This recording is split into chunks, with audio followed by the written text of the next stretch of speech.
I want to welcome you to the Ask Jeff YouTube channel. Here's today's question. In Genesis chapter 3, verse 1, the serpent talked to Eve.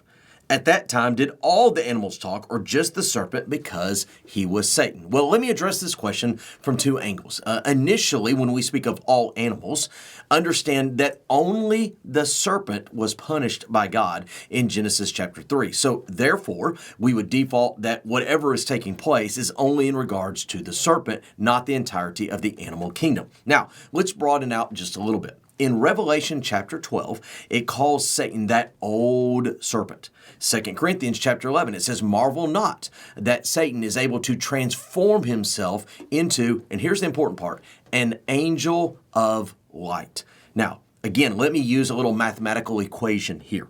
A square is always a rectangle, but a rectangle is not always a square. Now, some of you may have to Google that to figure out what I was talking about, but what I mean there is that a square that has 4 equal sides also meets the definition of a rectangle, but most rectangles don't meet the definition of a square. In other words, all snakes are serpents, but not all serpents are snakes. Now, think about that for just a moment. Just because the Bible says he was a serpent and that he would crawl on his belly does not necessitate what we know as the reptilian snake.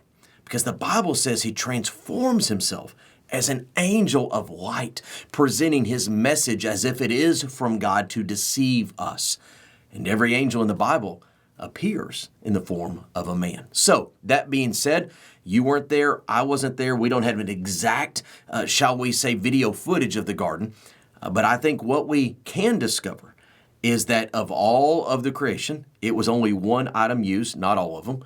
And the entity that was deceiving can do more than just talk as a reptilian. He has the ability to present himself as if he's a messenger of God. Great question. You have one, send it to AskJeff.net. Maybe your question will be tomorrow's. Thanks for being a part of today's daily question. Now, we answer a question each and every day. Please feel free to submit a new question at AskJeff.net. We may not have gotten to yours today, but we eventually will continue to be a part of this. Subscribe so you don't miss out on a question every day.